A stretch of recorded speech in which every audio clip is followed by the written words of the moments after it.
Hi folks, so for today's video we are going to be refreshing and replenishing one of our really important growing areas. If you enjoy this video, please don't forget to give it a thumbs up and make sure that you're subscribed to our channel, and we hope that you enjoy what we're up to today.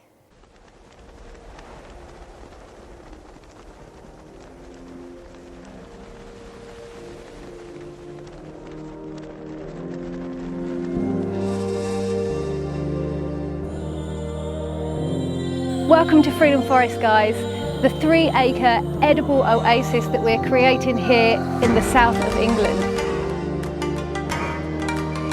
where we like to try lots of new things and push the boundaries with what we can grow using permaculture and no-dig methods. Absolutely no chemicals, weed killers or synthetic fertilisers, just what nature provides. So this is our net house where we mainly grow brassicas, so kale and broccoli and things like that, to protect them from cabbage white butterflies. But right now this is looking as sad and as sorry as we have ever seen it, so we are about to give it a really good makeover and get it ready for spring. So normally at this time of year, a lot of our kale plants are starting to spring back into life again with the extended daylight hours that we start getting by the end of February. And some of them are looking okay, but we have lost a lot of plants this winter, more than we've ever lost before. And now last season overall was a really tough growing season. So we experienced a drought and these plants got very little water. And then the winter this year has brought us more heavier frosts for longer periods of time than we've seen since we've been growing here. And a lot of our plants, like this purple sprouting broccoli here, just haven't made it through. And we should actually have 5 purple sprouting broccolis, and we've actually only got 2 plants left this year. And the purple sprouting broccoli, we normally start harvesting sometime in March. So these plants should be really coming alive right now, and they were actually sown back in June last year, so this should be coming into their harvest time. So we've had this black plastic down for nearly 3 years now, and it has done a great job at helping us manage this area, because the bracken and weeds used to be over head high when we first bought this land back in 2019. But it has really limited our ability to care for and feed the soil. And we think that that is starting to show now in the health of the plants in here. This is actually the strongest of my purple sprouting broccoli that I've got left. And normally at this time of year, these plants are much bigger than this one is here. Like I say, it's been a combination of a really bad growing season and lack of water and freezing cold weather as well. But we are ready to take some action in this area. The weed mat is looking really horrible and it's starting to grow moss and get really slippy now. And it also creates a really good home for mice, which isn't ideal. So today we are going to get this area really sorted and get it ready for spring, and we are really excited about that. Dan is just back from the waste site where he's just picked up a van load of wood chips, some of which we're going to be using in this area. And so I'm going to get in here now and start clearing out some stuff that won't be staying and starting to have a tidy up. And we're just going to be making a much better use of this space this year. And we're not just planting brassicas in here either, but we'll tell you more about that as we get going.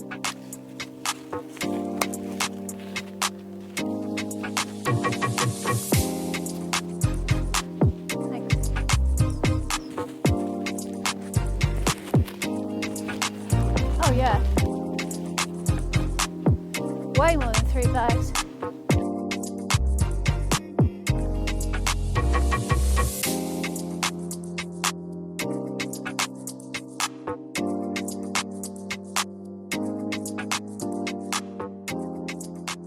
Okay, so what I've just done is gone through and taken out some of the plants that were really weak or already dead, and then I've tidied the leaves on some of the plants that we're going to be leaving in here, and we'll just cut the holes in the weed mat a little bit bigger and lift the weed mat off around these plants, because yeah, that is totally coming out today, no more weed mat.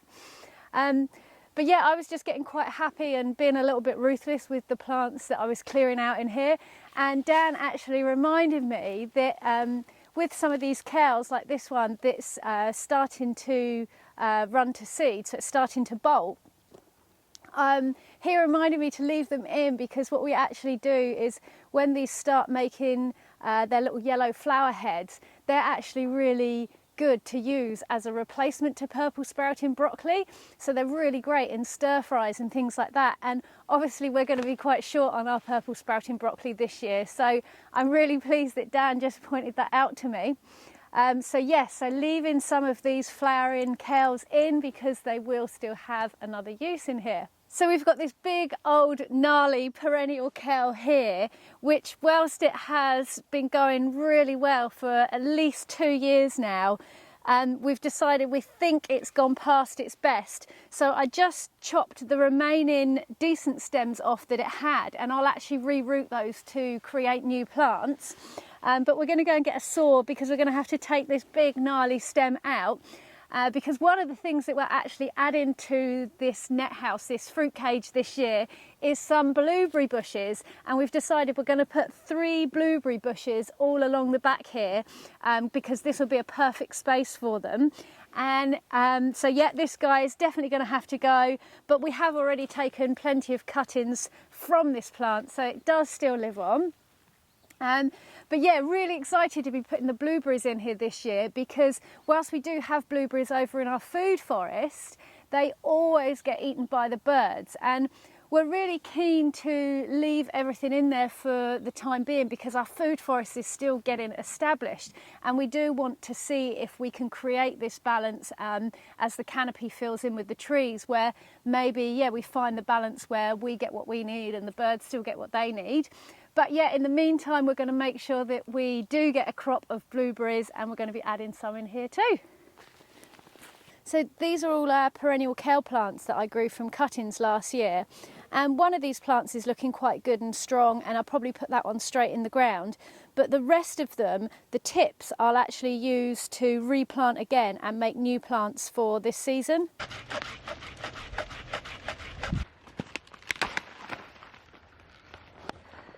It's actually woody, isn't it? Wow.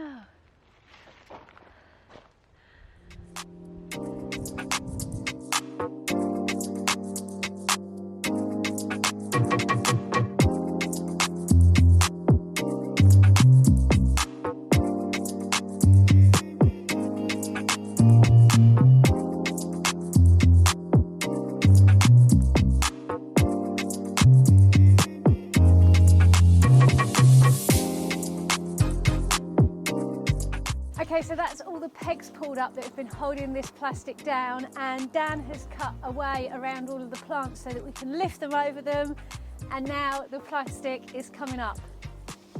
Let's do it. Right, where are we going to start? I reckon here, and fold to the middle, both sides, Okay. and then we can pull off. There'll be a little bit of jiggling around each one, because I don't want to go Sprouts on this one still. too. Oh, I've popped the sprout already. Rescue that one.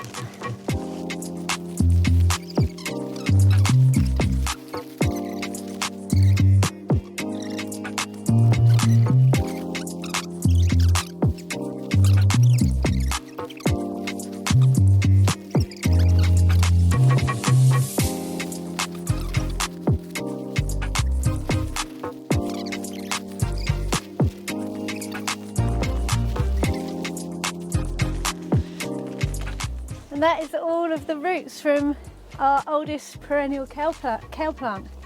That's pretty epic.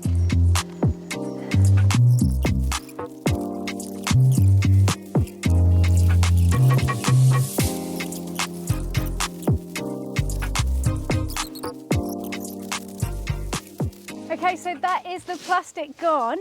And you can see where we've done the no-dig layers of compost underneath. The bed area is actually still looking quite nice. We've got a bit of weeding to do around the edges now though, and there is a ton of stinging nettle root at the bottom, but that should actually be quite easy to lift out now because it's just been growing on the surface. So we're going to do the weeding, and then we are going to start feeding this soil with some beautiful fresh compost, And then we are also going to put a wood chip layer on top as well.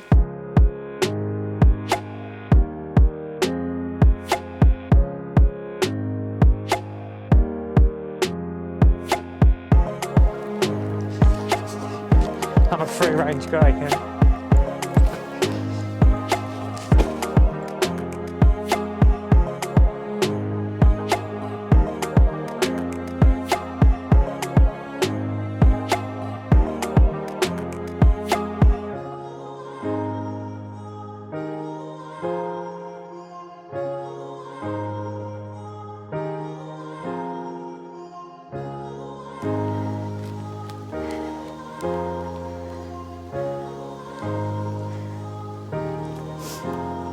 Strong girl. Whee. Pure muscle.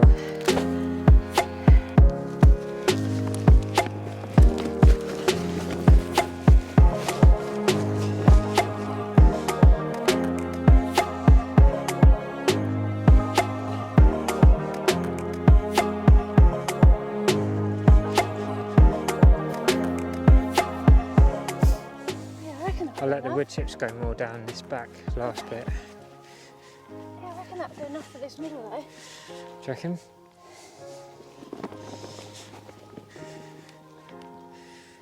Yeah, so like I said earlier, we're actually planting blueberry bushes along the back here now. So yeah, that's why we're filling in this back section with a bit of extra compost, because we're actually going to have a plant right in the middle here. So the beds themselves should only need about 2 or 3 centimetres of fresh compost really, because we're going to be wood chipping as well. So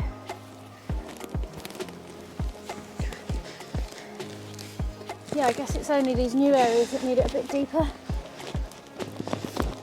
Where we need more is down these bits though, isn't it? Yeah.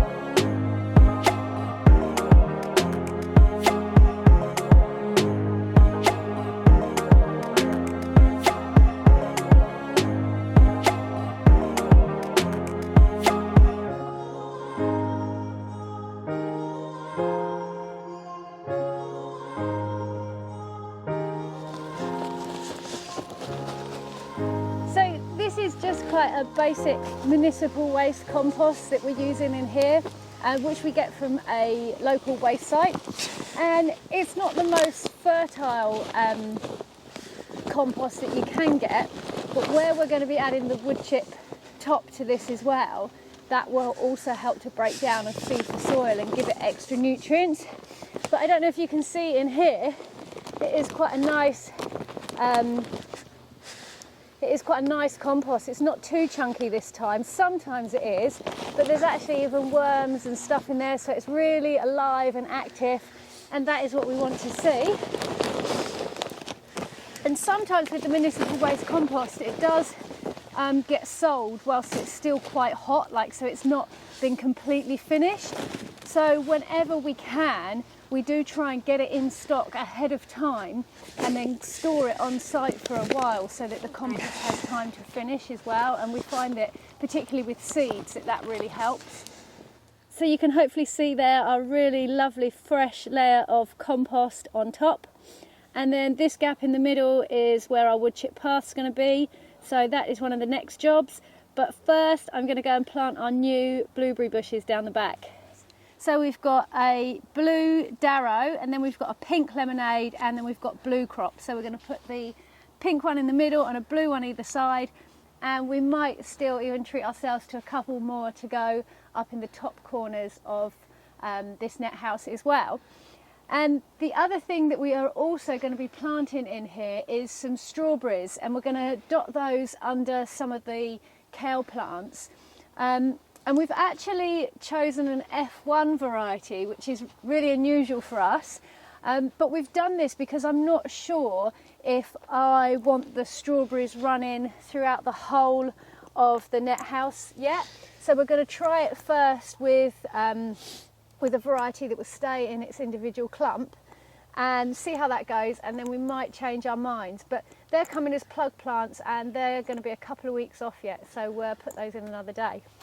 Yeah, we've got one variety which I got at nursery a few years ago called Ellen. I think it's E-L-A-N or E-N, and it has been amazing. And like, yeah, as Laurie said, normally we're not one for the F1. It just stays in a clump, but it produces for like summer all the way to the frost amazingly. And in here, yeah, I think they'll be good. The downside is obviously you can't really propagate your own from that. Yeah. But we'll see how it goes. We might change our minds and we might decide that actually having like a ground cover of strawberries works really well in here. But where I'm not sure how I'm going to use the space, where I'm going to be able to space everything really differently this year. I just don't want to limit myself to kind of having to plant around things. But yeah, we'll see how it goes. And yeah, everything is just kind of an experiment and we can change what we do year from year. That is the beauty of gardening. Yeah. Excited about the pink lemonade. We have one of these already in the food forest, and what I really love about it is it actually remains evergreen here as opposed to the other standard kind of blue varieties. And I think this label actually says that it's a special one that was bred as it crossed. It says it's a unique variety as a result of many years of research and development by the United States Department of Agriculture. Pink lemonade brings blueberries to a whole new level, providing year-round colour and interest in the garden. Yeah, so pretty exciting, isn't it? Yeah, its leaves just stay, like even in the winter it stays like a slightly autumny red colour. So yeah, really cool. We love this one. So yeah, we might get a couple more pink ones for the top as well. Who knows? Yeah. Watch this space. And yeah, many people would just leave it as the compost here. But these plants especially, many of the things we'll be growing in here are perennials. And I really think that wood chips, although people say, yeah, they're more fungal based and better for trees, in our experience they really do work wonders, especially with the droughts we're having, and they're just a layer on top as well, so you've still got all your kind of bacterial action going on in this nice deep layer of compost underneath. And when I think about it, it's like, yeah, in nature the annual plants would be growing and spreading in areas of disturbed soil. If you think of like where a forest has been cleared or like a wasteland, you get like the most aggressive annual weeds in there. And many of those, they actually don't require very fertile soil. Coming back to why I think it works for our annual plants as well.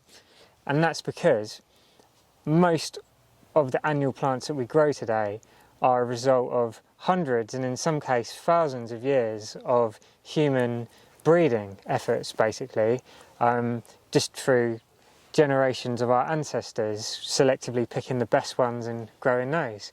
So the annual plants we grow, like a courgette plant for example, is a whole different ball game to something like a dandelion or plantain or something that's just going to grow and not really need any fertility.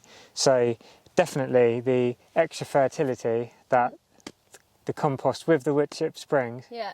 And works. Also, actually, I think the main thing for specifically something like courgettes, what the wood chip gives is it locks the moisture in, and something like a courgette plant or a squash plant, you know, winter squash, pumpkins, that kind of thing, although they are annuals, which in theory the wood chips aren't meant to be so good for, they really, really give it something because, yeah, just by holding the moisture in the soil and just constantly feeding what are very hungry plants. So, yeah, we love wood chips for loads of stuff. We definitely do. And so what I've done, I haven't planted this too deep as well because we are going to be putting a wood chip layer around these. And wood chips for blueberries are particularly good because wood chips are said to be slightly acidic sometimes. Again, it's not something we've had any issues with from our experience, but blueberries like a more acidic soil, so it can only be good.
Well, this really is one of our favourite things to see.